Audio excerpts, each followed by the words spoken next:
Okay, our guest speaker today, we're going to let you speak to Steve, is the Pachyderm County Judge, the Honorable Steve Floyd. Everybody knows him. He's a good guy, and he runs a good tight ship at the county government. Come on, talk to us.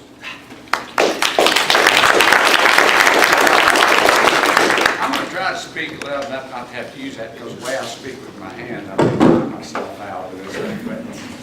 Thank y'all. Thank you for allowing me to speak. I know we don't have a whole lot of time, so I'm just going to give a little bit of an overview of kind of my perspective a little bit, and a little bit of news, and open up for as much questions as we can.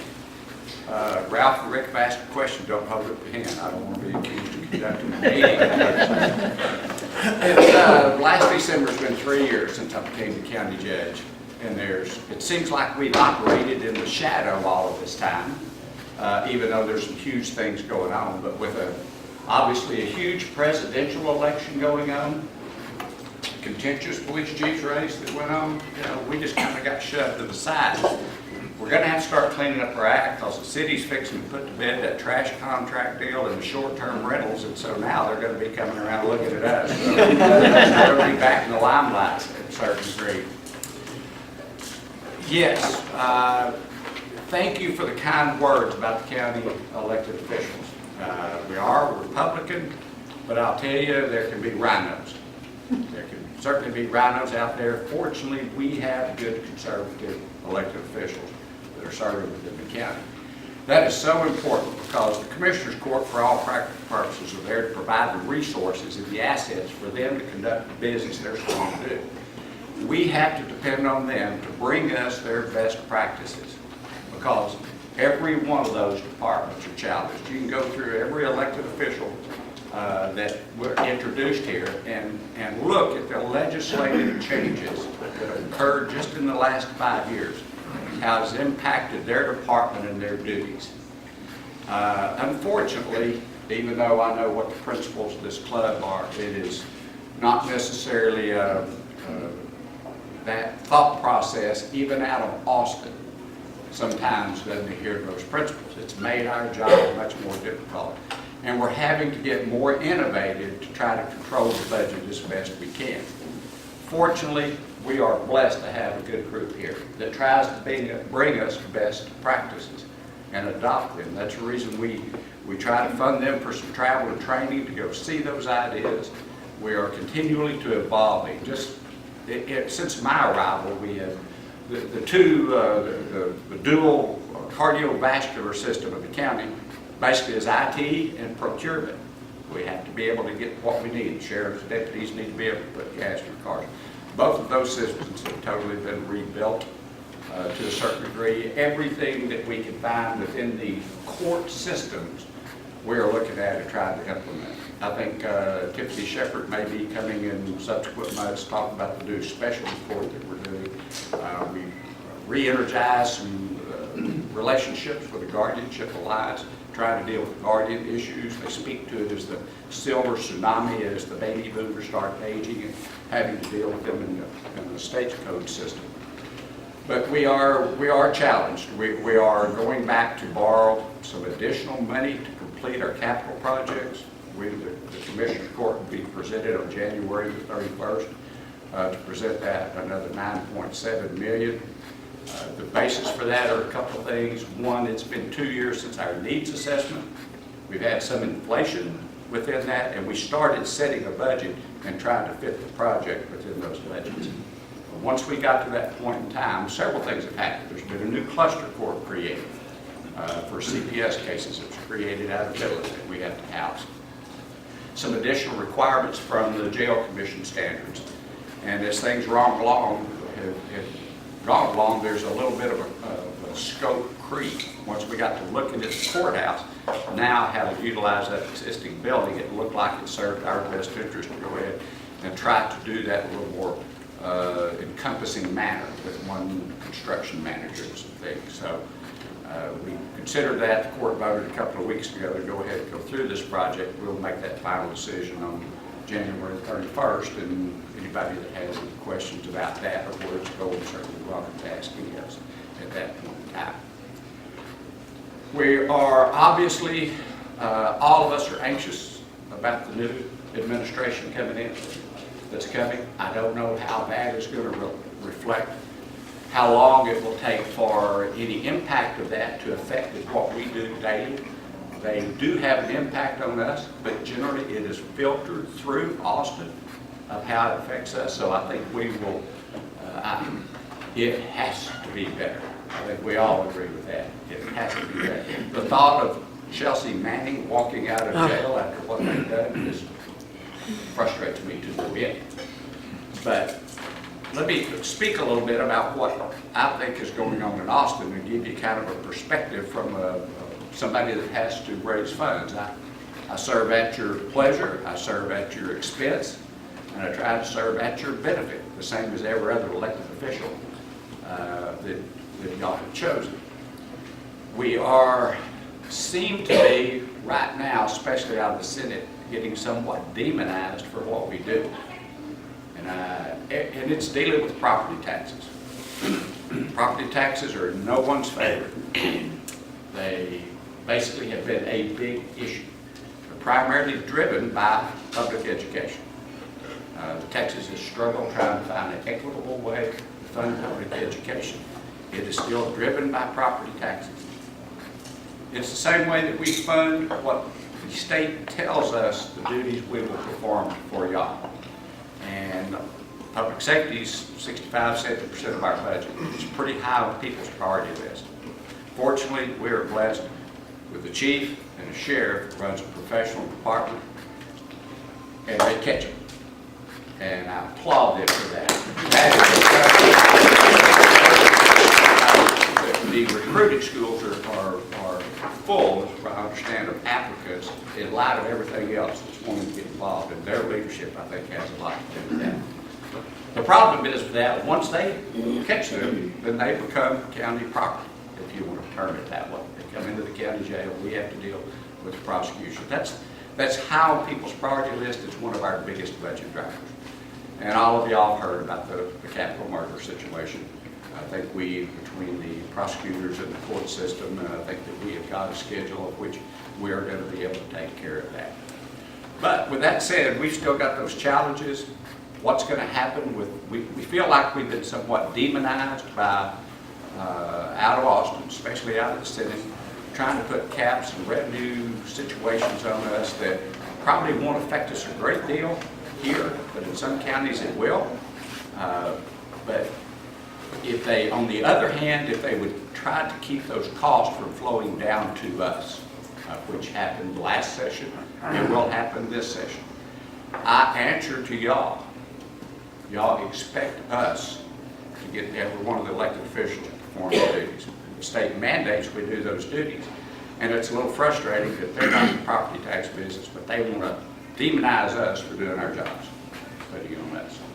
I welcome the opportunity to answer to the people, like I say, that I serve at their pleasure, I serve at their expense, and I serve at their benefit, for their benefit. So anyway, what's going to happen from there? I'm afraid that issue, much like school finance, was on the legislative agenda as I came on in 2005 as a commissioner. It basically sucked all the oxygen out of the room for so many other things that did not get taken care of because of that.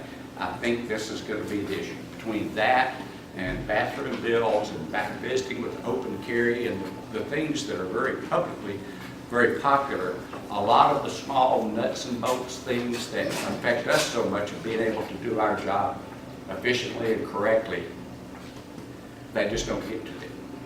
And so I'm anxious to see what's going to happen. I'm optimistic. On top of all of that, the good side is the thing that's changed in the last 18 months I see. For one, we have continued involvement with the city. And the city officials here, the ones that are potential, I have tried to continue to foster that relationship and find as many efficiencies as we can. The P4 initiative having to do with Goodfellow, now somewhat being in that mix in the way the Department of Defense has now approached this new P4 initiative, has really given us a vehicle of which for us to be working together. And it involves higher education, middle-level education, city, county, council of governments, some private entities doing some good for Goodfellow. Which bring that up, the biggest positives we have going right now in the last 18 months that's happened. One, I think our water situation has gotten much clearer with some moves that the city has chosen with the water board. Obviously, the good Lord's blessed us with some rainfall. Agriculture is a big part of our area, and I think they're much more optimistic about things, especially having Representative Conaway as chair of the Agriculture Committee. I think they're feeling optimistic. The Goodfellow situation truly is positioned with what they do to grow. We're very actively involved in that as a community. As you know, the county is sponsoring a grant to remodel a building out there to do with some international training. That connects very closely with the F-35 program, because an F-35 is nothing more than a flying data vacuum cleaner. And the intelligence personnel it takes to analyze and deal with that, the pipeline's already full and the needs are going to grow. Goodfellow, I think, is very well positioned to grow. And those DOD dollars are much more important within this economy than a lot of people, I think, realize. The other big thing is transportation issues. If you think about it, 18 months ago, you know, we're always challenged by transportation in this region, Tom Green County, too far from the interstate, various things around the work. Well, all of a sudden, obviously, the Ports to Plain initiative's been going on for a long time, the I-27. This I-14, this east-west corridor, they call it Forts to Ports. It's basically designed to hook Fort Bliss, Fort Hood, Fort Lee, everything in between to get things to the ports. And there's a very, very real possibility within 18 months we could be designated on that corridor. And obviously, the other situation is the rail line, the Texas Freight Mobility Plan, basically the rail line coming through here. Grupo Mexico's putting a lot of capital improvements in that. There's a federal FAST grant that they're applying for to complete that. I think they're fixing to do the international bridge. So we're fixing to have, not going to be challenged by transportation issues. It will take a while, obviously, for the interstate situation to come about. Just getting designated, I think, would be very positive. Our economy still seems to be pretty stable. Our sales tax are a little bit soft right now. But generally, those are the things that are fluctuating. Construction, we still have construction with residential and commercial. We look forward to taking some of the pressure off the residential tax base. We had moved the needle a little bit a couple of years ago, kind of moving it towards the commercial side. You know, we lost some of that back down to about where we are. It's roughly about a 68% residential tax base. So that's kind of an overview. I think we have a positive outlook of what's going on. We're still dedicated to being as innovative as trying to bring the best practices here to take care of what our core mission is. So, with that said, I'm going to leave it open to as many questions as we get into. Because With the appraisals, what exactly is the relationship with Tom Green County and the actual appraisal office, or is there a relationship? Well, it's actually a central appraisal district that was formed between the taxing entities a number of years ago. I think in right around 1980. And basically, it's by agreement. The city, the county, schools agreed to, based on the percentage, the amount of taxes collected, with having the voting authority and the funding responsibility to go to a central appraisal district where not each of those entities is trying to establish a value for a piece of property. Fair and uniform appraisal is what they're after. And so that way one unit appraises, and then you set your tax rates to fund your operations off a consistent set of appraisals. So we're 20, I think after the state picked up supposedly a third of school finance, I think we were up to about 25 or 26% of the operations of the Tom Green County Appraisal District. We don't have enough votes to change the name, but we would change it to Central Appraisal District because we're third on the list of what taxes are assessed through those appraisals. The appraisal districts are really under attack this year. There's a lot of challenges and a lot of movement. There's a lot of court action going on from the big box stores and various things happening. Where all that kind of settles out, I don't know. But it's going to create an environment this year that we're, to depending on that legislation moves. Senate Bill 2, first one's their side to write the budget. Senate Bill 2 has to do with not just caps, but new timelines that are actually unworkable with your current law. We would end up having to basically set a budget before we even do what the appraisal value, what our tax base is.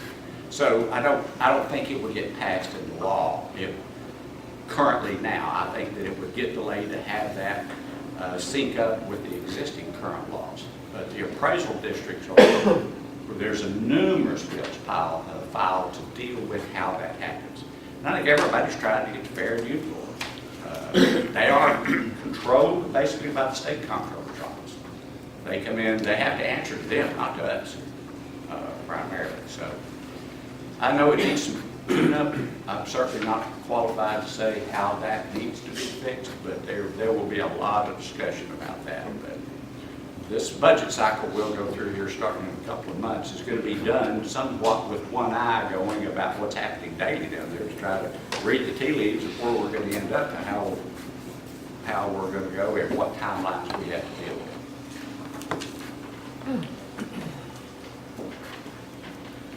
That was easy enough. Thank you. I know it's a very short time.